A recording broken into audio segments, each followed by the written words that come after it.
Hai hai hai. Selamat datang kembali di channel Min Donghua. Kali ini kita akan melanjutkan cerita Donghua, Apotesis.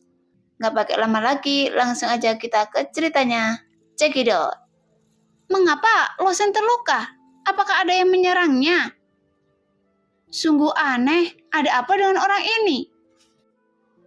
Saya telah melihat situasi ini ketika beberapa pejuang diberdayakan oleh orang lain. Situasi ini akan terjadi jika tubuh mereka tidak dapat menahannya. Tapi tubuh Losen sangat kuat. Seberapa kuat untuk mencapai efek ini? Losen terengah dan ekspresinya sangat serius. Tubuhnya sudah diambang kehancuran. Jika dia terus meningkatkan kekuatan sisik naga, tubuh fisiknya mungkin tidak akan mampu menahan kekuatan 5.000 sisik naga. Segera dia mengambil langkah dengan susah payah, meskipun dia tidak bisa merasakan sakit di sekujur tubuhnya akibat tekanan kekuatan, akibat keadaan tidak mementingkan diri sendiri. Namun melihat tubuh fisiknya tetap membuatnya merasa terkejut. Apakah saya masih ingin membuka 6.000 kekuatan sisik naga? Ada keraguan di wajah Losen, tetapi dia segera melepaskan dorongan itu, karena hanya setelah satu langkah, 3 atau 4 panah darah ditembakkan dari tubuhnya. Gunakan saja 5.000 sisik naga untuk mengujinya sekali. Sekarang dia telah mencapai batasnya. Losen tidak akan dengan bodohnya mencoba kekuatan 6.000 sisik naga. Jika tubuhnya benar-benar runtuh, bahkan para dewa pun tidak akan bisa menyelamatkannya. Kemudian Losen membuka kakinya, mengambil langkah kuda dan berdiri kokoh di atas pedang emas. Dan kakinya berada di tempat beliung tambang bintang hitam berada. Kemudian Losen mengepakkan tinjunya. Kekuatan di tubuh Losen terus mengalir ke lengan Losen, dan setiap meridian di lengannya menonjol seperti ular kecil. Pada saat yang sama, panah darah mulai keluar dari kulitnya. Dalam sekejap, lengan baju di lengannya dipukuli habis-habisan oleh panah darah tersebut. Meski begitu, dia masih menggertakkan gigi dan pelan mengangkat tinjunya. Namun Losen tidak lagi berani menggunakan esensi sejati dan gangguan. Lagi pula sekarang tubuh Losen telah sepenuhnya didorong hingga batas olehnya. Mungkin dengan menambahkan sedikit kekuatan saja, itu sudah cukup untuk membuat tubuhnya hancur atau bahkan meledak hingga mati. Mari kita keluarkan kekuatan ini. Kemudian tinju Losen menghantam daun emas pucat di bawahnya dengan keras. Meskipun tinjunya tidak terlalu cepat, tapi mengandung kekuatan yang sangat menakutkan, dan tidak perlu meminjam kecepatan untuk meningkatkan kekuatannya. Saat tinjunya perlahan mendekati daun itu, kekuatan besar di tubuhnya mulai mengalir ke arah daun emas, dan tubuh Losen juga mulai menyusut dengan cepat saat ini. Ukuran tubuhnya kini menjadi 2 kali lipat, dan saat dia melepaskan kekuatannya, ukurannya juga menyusut 2 kali lipat. Suara yang membosankan dan tebal terdengar. Satu tarikan nafas setelah suara terdengar, daun emas itu tiba-tiba mulai tenggelam 1 kaki jauhnya. Namun tapi daun itu masih tidak menunjukkan bekas pecahan. Daun emas yang ditekan ke bawah kaki itu seperti tali busur yang kencang memantul dengan cepat. Dan dengan pantulan ini, Losen terlempar. Sekarang Losen seperti ikan di penggorengan, terlempar tinggi oleh daun emas. Setelah dibalik, dia jatuh ke atas daun emas lagi. Jelas, kekuatan getaran yang sangat besar ini juga dengan cepat ditransmisikan ke seluruh pohon penambangan. Sehingga beberapa prajurit karena penglihatan mereka yang buruk, berbaring di tepi dedaunan untuk menonton Losen. Di bawah getaran ini, tepi daun tergelincir lagi, tanpa menahan kembali, dan dia jatuh langsung dari daun ke dalam celah. Gagal! Kekuatan Losen baru saja mengguncang seluruh pohon penambangan.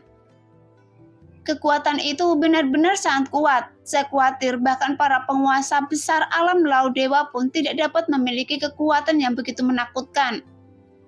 Sangat disayangkan meskipun Losen dan kerajaan Dayusaya tidak berasal dari keluarga yang sama. Saya sangat berharap dia dapat menghancurkan daun ini dan mengambil beliung tambang bintang hitam. Melihat itu, banyak jenius tingkat dewa juga terdiam beberapa saat, dan banyak dari mereka menunjukkan kekecewaan di wajah mereka.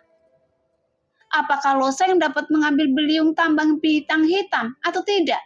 Sebenarnya bukan urusan mereka sama sekali. Tetapi pada saat ini, mereka semua terkejut dengan tindakan Lo Sheng. Bahkan para prajurit kerajaan Dayu merasakan sedikit rasa kasihan di hati mereka. Karena Lo Sheng yang sedang berbaring di atas daun emas terengah-engah. Saat ini, dia telah meninggalkan keadaan tidak mementingkan diri sendiri dan bisa merasakan sakit yang jelas di setiap bagian tubuhnya. Namun itu masih gagal, yang menunjukkan kekuatan 5.000 sisik naga sepertinya belum cukup. Karena melihatnya seperti ini, sepertinya kekuatan 6.000 sisik naga saja tidak cukup. Adapun alasannya, itu juga sangat sederhana. Daunnya yang berwarna emas ditopang oleh rimpang yang tidak terlalu lebat. Seseorang tidak dapat menghancurkan daun pada pohon tersebut dengan palu karena batang daunnya mempunyai kekenyalan sampai batas tertentu. Adapun situasinya sekarang juga sama. Meskipun akar pohon penambangan ini juga sangat kuat, mereka juga memiliki tingkat elastisitas tertentu. Bagian elastisitas inilah yang mengimbangi banyak kekuatan Lo Sheng. Jika saya ingin membuka daun emas ini, saya khawatir saya akan membutuhkan kekuatan lebih dari 10.000 sisik naga. Sekarang saya telah menyalakan lebih dari 14.000 sisik naga, tapi tubuh saya tidak dapat menahan kekuatan sekuat itu sama sekali. Jadi, apa yang harus saya lakukan? Lo Sheng juga terjerat untuk sementara waktu. Meskipun ada rasa sakit yang parah di tubuh fisiknya, itu tidak seberapa dibandingkan dengan perasaan kehilangan Lo Sheng. Menyerahlah, Saudara Tianxing. Suara Raja Yan tiba-tiba terdengar. Sekarang Raja Yan telah berdiri di atas pedang lapis ke-33. Meskipun dia 2 tingkat lebih rendah dari posisi Lo Sheng, dia berada di sisi kiri tepat di bawah Lo Sheng, sehingga dia dapat melihat dengan jelas. Faktanya banyak pejuang di luar telah masuk. Misalnya Ho Chen dan Ho Yun-er juga telah masuk. Tetapi Ho Yun-er agak jauh dari Lo Sheng. Dia duduk dengan tenang di lapisan daun ke-36, dengan sepasang kaki panjang tergantung di udara. Melihat ke bawah mengikuti setiap gerakan Lo Sheng, tapi ada sedikit rasa kasihan di matanya. Mendengar suara Raja Yan, Lo Sheng perlahan-lahan naik dari daun, dan kemudian Raja Yan melanjutkan. Saya akan membantu Anda mendapatkan batu mentah kehidupan. Meskipun sebagian besar benda ini digali setiap tahun dan digunakan, tetapi bagaimanapun juga masih ada beberapa yang tersebar di 4 kerajaan dewa utama. Dan saya pasti bisa mengumpulkannya. Setelah saat Raja Yan selesai berbicara, suara Ho Yun-er melayang. Tetapi karena jaraknya relatif jauh, dia menuangkan energi aslinya ke dalam suara itu. Ayah saya masih memiliki beberapa batu kehidupan yang mentah. Luo Tianxing, tujuan Anda adalah berapa banyak batu kehidupan kasar yang ada di sana? Saya pikir jika kita semua bergabung bersama, kita akan dapat mencapai tujuan ini. Saudara Tianxing, saya mengumpulkan 8 batu kehidupan mentah lagi. Yu Ying adalah orang terakhir yang bergegas masuk. Dia sedang duduk di daunan di lantai 32 menatap Lo Sheng dan berkata, mendengar perkataan mereka, hati Lo Sheng terasa hangat. Memang benar tujuan terbesar Lo Sheng adalah batu kehidupan, yaitu untuk menyelamatkan Neng Yudi. Namun ini tidak berarti bahwa tujuan Lo Sheng hanyalah batu kehidupan. Lagi pula, Lo Sheng tidak pernah melupakan pemuda yang ditemuinya di sekte roh kekosongan. Meskipun dia tidak menunjukkan permusuhan sedikit pun terhadap Lo Yan atau dirinya sendiri, Lo Sheng mengerti bahwa jika dia ingin melihat Lo Yan lagi, dia harus membayar 1000 kali lebih baik dari orang biasa. Jadi dia harus berusaha 10.000 kali lebih banyak, dan ini juga salah satu tujuan hidup Lo Sheng. Meskipun Lo Sheng memahami bahwa jika dia bergerak maju dengan mantap, jalan menuju kehidupan akan panjang dan akan ada tahun-tahun yang panjang baginya untuk berkembang. Tetapi Lo Sheng tidak akan menyanyiakan waktu sedikit pun. Dia akan tumbuh secepat mungkin dan pergi untuk menantang puncak demi puncak, hingga dia bisa berdiri di depan pemuda itu. Jadi menghadapi daun emas pucat dan beliung tambang bintang hitam yang tersegel di dalamnya, Lo Sheng tidak akan pernah menyerah. Terima kasih. Lo Sheng menuangkan esensi sejati ke dalamnya dan berkata dengan ringan. Ucapan terima kasih ini tentu saja ditujukan kepada Raja Yan, Huo Yun-er, dan Yu Ying. Kemudian Lo Sheng duduk bersila, memejamkan mata lagi dan mulai memikirkan cara untuk mematahkan dedaunan di bawah kakinya. Karena tubuh fisiknya tidak dapat menahan kekuatan sebesar itu. Meskipun hal ini tampaknya tidak dapat dipecahkan, tapi waktu berlalu sedikit demi sedikit. Dan banyak prajurit di pedang juga fokus pada Lo Sheng. Meskipun adegan ini agak membosankan, setiap prajurit tampaknya sangat sabar, seperti sebuah drama besar yang akan dilakukan hingga klimaks. Meskipun demikian, saat ini membosankan, penonton masih menunggu dengan sabar. Mereka ingin melihat solusi seperti apa yang akan diberikan Lo Sheng. Tidak ada yang bisa kita lakukan, seharusnya tidak ada yang bisa kita lakukan.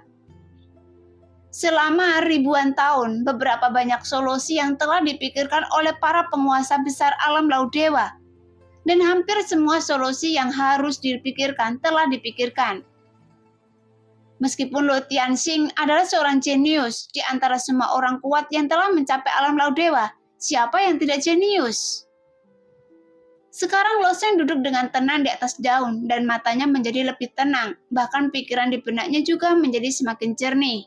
Dia tidak dapat menggunakan seluruh kekuatannya sekarang karena keterbatasan tubuh fisiknya, dan masalah terbesar saat ini adalah menerobos batasan tersebut. Maka kekuatan dari dunia luar dan kekuatannya sendiri pada dasarnya sama. Jika demikian, dia juga bisa mentransfer kekuatannya sendiri. Setelah mendapatkan kehendak dunia dari monster kecil itu, Lo Sheng setara dengan bisa terhubung dengan materi apapun di dunia ini. Bunga, sepotong kayu, gunung, laut. Segala sesuatu yang dia lihat dapat membangun hubungan yang luar biasa ini dengan Lo Sheng. Bahkan segala sesuatu yang belum pernah dia lihat. Hal yang sama dapat dikatakan karena ingatan seluruh dunia telah tersimpan kuat dalam pikiran Lo Sheng. Dan dia sekarang adalah juru bicaranya dari dunia ini. Dia bisa merasakan keinginan asli dunia ini, dan Lo Sheng pasti akan menjelajahinya sendiri di masa depan. Tapi sekarang bukan waktunya. Dengan menggunakan metode transfer kekuatan, Lo Sheng dapat menanggung kekuatan yang sangat besar tanpa membahayakan. Karena segala bentuk kekuatan digantikan olehnya dengan menggunakan benda lain. Yang menggantikan Lo Sheng di sungai Xinglong adalah sekelompok orang di tepi sungai. Gunung, hantaman yang baru saja menghalangi tombak guntur Liu Xiu adalah lautan tak berujung di Laut Suci Tianyu. Jika transfer kekuatan digunakan, Lo Sheng sendiri dapat menanggung kekuatan 10.000 sisik naga, atau bahkan kekuatan 100.000 sisik naga. Bagaimanapun, beban tubuh fisiknya akan ditanggung oleh hal-hal lain untuk membantu Lo Sheng. Tapi masalahnya adalah, jalur ini sepertinya juga tidak berhasil. Dia sekarang perlu menuangkan seluruh kekuatannya ke dalam daun emas pucat ini. Jika dia menggunakan transfer kekuatan, itu akan setara dengan mentransfer kekuatan sisik naga ke tempat lain. Transfer. Memikirkan hal ini, Lo Sheng menampar keningnya dengan keras. Hanya saja kepala Lo Sheng terlalu kaku dan transfer daya masih bisa digunakan seperti ini. Melihat gerakan dan ekspresi Lo Sheng, mata Rajain berbinar, tapi ekspresinya cukup aneh. Anak ini sepertinya memikirkan hal lain. Huo Yun-er mengedipkan matanya dan sedikit mengangkat sudut mulutnya. Dia berpikir bahwa dengan pemahaman Lo Sheng, dia mungkin benar-benar dapat menemukan solusi. Pada saat ini, Lo Sheng tiba-tiba berdiri di atas daun itu lagi, kemudian menarik nafas dalam-dalam. Kekuatan sisik naga. Segera sisik naga dari naga hijau di atas tungku sekali lagi mekar dengan cahaya hijau. Dan kekuatan sisik naga itu seperti air pasang lagi, mengalir ke tubuh Lo Sheng. Ratusan, 1.000 keping, 3.000 keping, 4.000 keping. Kekuatan mengerikan terus terakumulasi di tubuh Lo Sheng. Pada pengujian sebelumnya, Lo Sheng sudah merasakan tekanan yang cukup besar ketika mencapai 4.000 keping. Kali ini hal yang sama juga terjadi. Tubuh Lo Sheng mengembang lagi dan tubuhnya menjadi lebih tinggi lagi. Tapi Lo Sheng tidak ragu sama sekali dan langsung menuangkan kekuatan 5.000 sisik naga, 6.000, 8.000, 9.000 keping. Ketika sebelumnya mencapai 5.000 keping, tubuh fisik Loseng sudah mendekati batasnya dan tidak mungkin untuk meningkatkan kekuatannya. Jika tidak, tubuh fisik akan segera hancur. Tapi kali ini, Loseng langsung menerobos ke kekuatan 5.000 sisik naga dan kekuatannya masih meningkat. Tapi kali ini, Loseng tidak mengalami kerusakan apapun. Semuanya, lihat kaki Loseng. Daun emas sepertinya berada di bawah tekanan berat dan terus tenggelam. Apa yang sebenarnya terjadi? Loseng hanya berdiri di atas daun dan benar-benar menekan daun tersebut dengan kuat. Jelas semua orang tahu seberapa kuat daun ini, bahkan jika lebih dari selusin gunung ditempatkan di atasnya, itu tidak dapat menekan daun ini. Tetapi bahkan jika Loseng berdiri di atasnya sendirian, dia juga bisa meledak dengan kekuatan seperti itu. Jadi dalam hati semua orang ada juga momen yang mengejutkan. Mata Loseng tegas dan matanya semakin terang, seperti 2 bintang tertanam di pupilnya. 10.000, 12.000 keping. Baru saja Loseng memikirkan hal berikut, tetapi dia lupa karakteristik transfer kekuatannya. Pada awalnya dia berpikir bahwa dia tidak dapat menggunakan transfer kekuatan untuk mengaktifkan kekuatan sisik naga. Karena transfer kekuatan hanya dapat mentransfer kekuatan yang dia terima ke tempat manapun di dunia. Tapi setelah memikirkannya, Loseng memikirkan metode lain, karena dia dapat menempatkan arti kelompok kekuatan di lokasi manapun. Bagaimana kalau mengatur lokasinya di pohon mineral ini? Tepatnya di daun ini. Dengan kata lain, tubuh Loseng hanya mampu menahan kekuatan 4.000 sisik naga. Setelah 4.000 telah tertransfer oleh Loseng, kemudian semuanya telah ditransfer ke daun emas ini. Inilah sebabnya Loseng mengaktifkan kekuatan lebih dari 10.000 sisik naga. Tetapi tubuh fisiknya tidak runtuh. 13.000 keping, 14.000. Semua kekuatan sisik naga telah dibuka oleh Loseng. Kekuatan 10.000 sisik naga telah sepenuhnya diterapkan pada daun ini.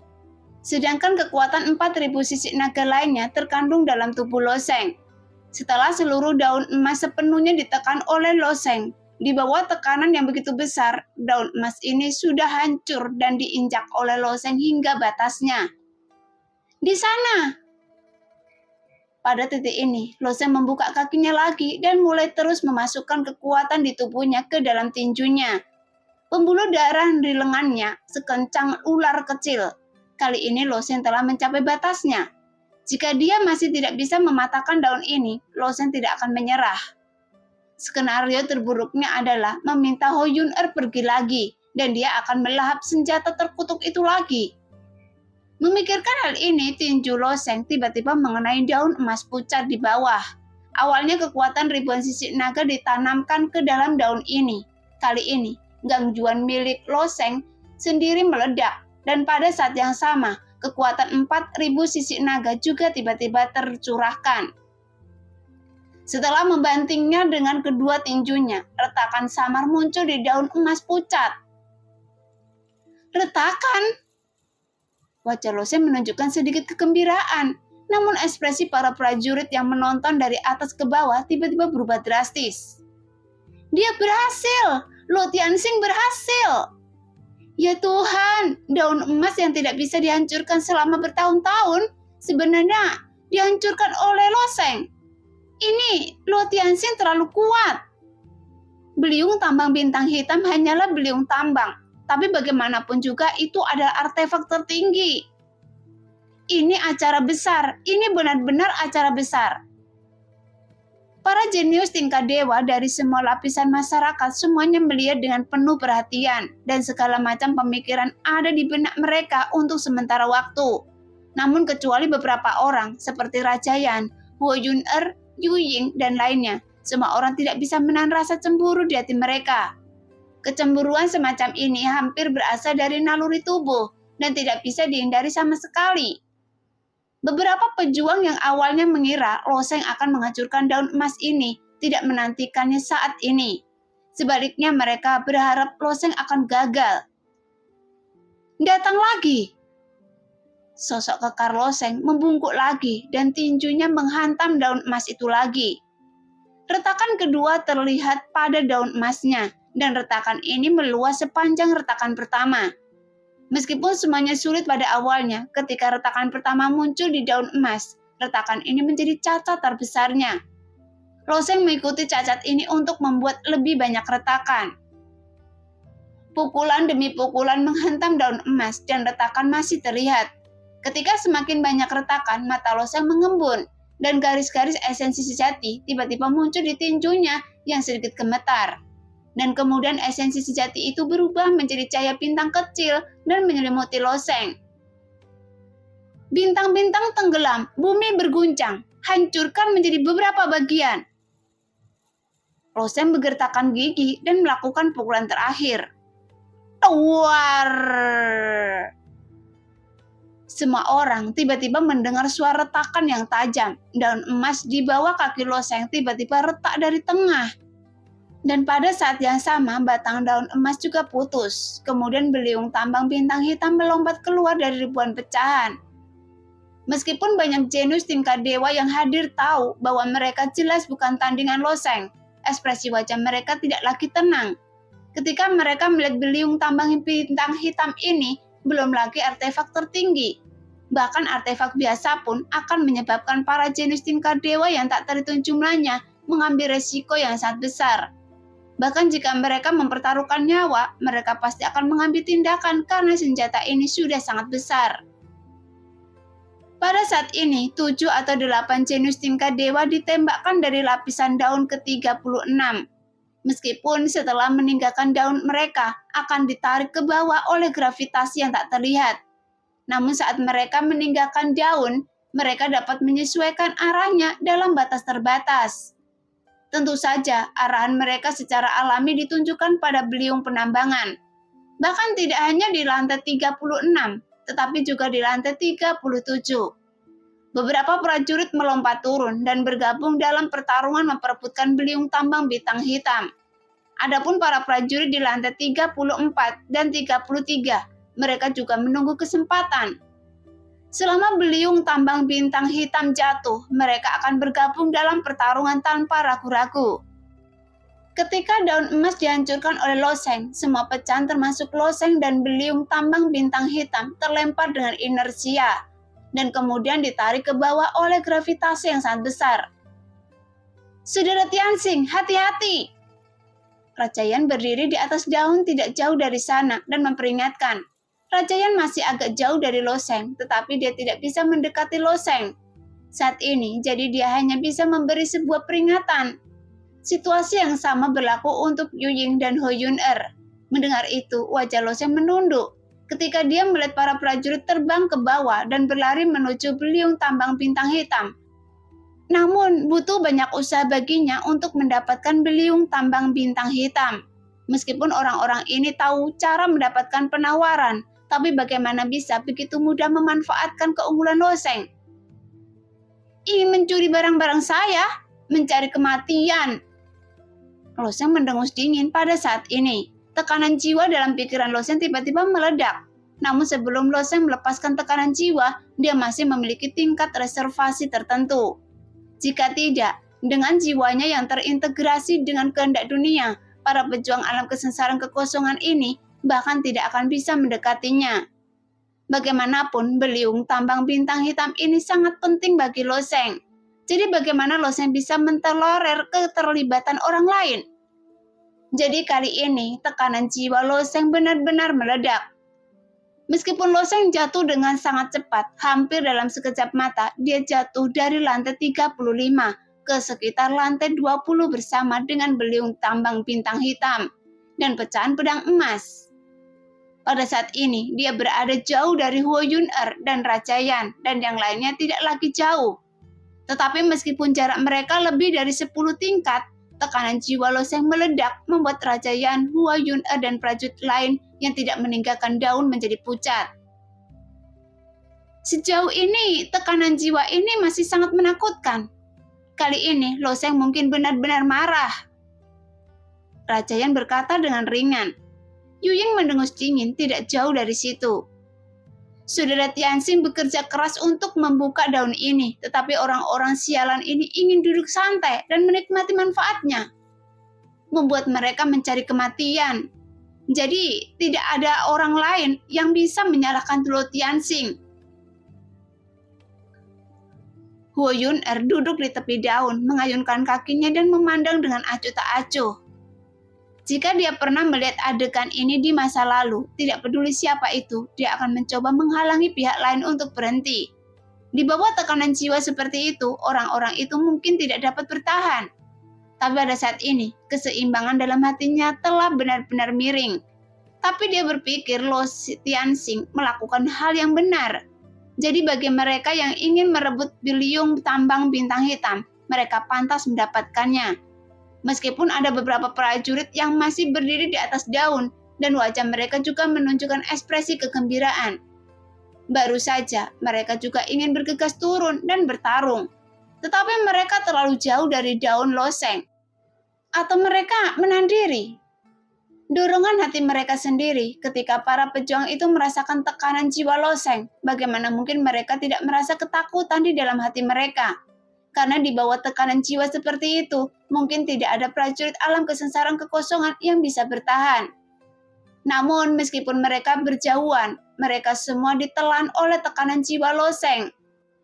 10 jenius tingkat dewa yang mengejar beliung tambang bintang hitam hanya berjarak 1 atau 2 kaki dari loseng. Yang terdekat bahkan tidak 1 kaki pun jauhnya. Salah satu dari mereka hanya berjarak dekat dari beliung tambang bintang hitam. Jenius tingkat dewa telah mengulurkan tangannya ke arah beliung tambang bintang hitam. Tetapi pada saat ini tangannya membeku pada jarak ini.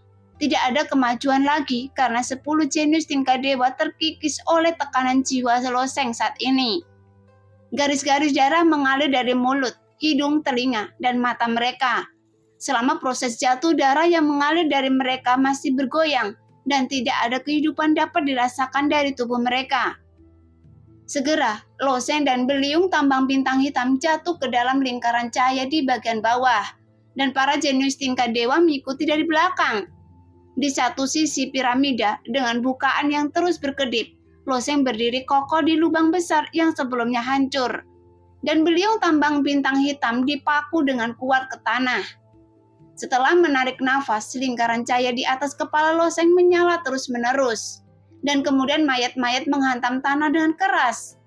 Setelah mayat 10 jenius tingkat dewa berjatuhan di sekitar loseng, dan dia berdiri di tengah-tengah mayat itu, tangannya sudah berada di atas beliung penambangan. Seperti patung dewa kematian berdiri di tengah-tengah lubang. Sekarang, tidak semua jenius tingkat dewa telah memasuki pohon tambang. Lagi pula 1 daun hanya dapat menampung 1 prajurit. Jika jaraknya terlalu jauh dan pandangan terhalang, tidak ada yang bisa dilihat. Oleh karena itu, sebagian besar jenius tingkat dewa memilih tinggal di luar piramida. Sekarang ketika para jenius tingkat dewa ini melihat pemandangan di depan mereka, mereka semua ketakutan. Pada saat yang sama, wajah mereka juga menunjukkan ekspresi waspada. Mungkinkah loseng marah dan membunuh para jenius tingkat dewa ini seperti orang gila? Jika itu masalahnya, tidak ada seorang pun di sini yang bisa menghentikannya. Dia membunuh begitu banyak orang. Mengapa loseng membunuh orang? Apa itu yang ada di tangannya? Sepertinya di lantai 35, beliung tambang bintang hitam terkubur di daun emas, jika saya membacanya dengan benar. Hai, bagaimana dia mendapatkannya? Ketika jenius tingkat dewa di luar piramida menyadari beliung tambang bintang hitam, dia telah melarikan 10 mayat itu dari langit. Meskipun membunuh beberapa jenius tingkat dewa bukanlah apa-apa, tetapi mendapatkan beliung tambang bintang hitam ini terlalu menakutkan. Ini sama sekali bukan sesuatu yang dapat mereka bayangkan. Meskipun beliung tambang terbungkus dalam daun, tapi siapa lagi yang memiliki kemampuan untuk mengambilnya? Pertanyaan ini dulunya tersebar dari mulut ke mulut di antara para pejuang dari 4 kerajaan dewa utama. Sekarang jawabannya sudah jelas. Siapa yang bisa mengambilnya adalah loseng. Segera loseng membawa beliung tambang bintang hitam dan berjalan menuju bagian luar lubang.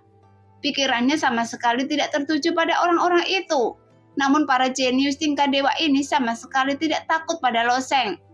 Dia sudah menaruh semua pikirannya dan fokus pada beliung penambangan di tangannya. Di antara pepohonan pertambangan, setelah menyaksikan lingkaran cahaya di bawah perlahan menghilang, Raja Yan tersenyum tipis dan kemudian berkata, "Ayo keluar dan lihat bersama." Ketika Raja Yan mengambil langkah ini, prajurit lainnya mengikuti di belakang Raja Yan, melompat satu demi satu dan jatuh ke bawah. Yoning dari kerajaan besi hitam memiliki senyum tipis di wajahnya. Luo Tianxing yang telah melampaui ekspektasinya, tetapi orang ini selalu bisa melebihi ekspektasinya lagi dan lagi.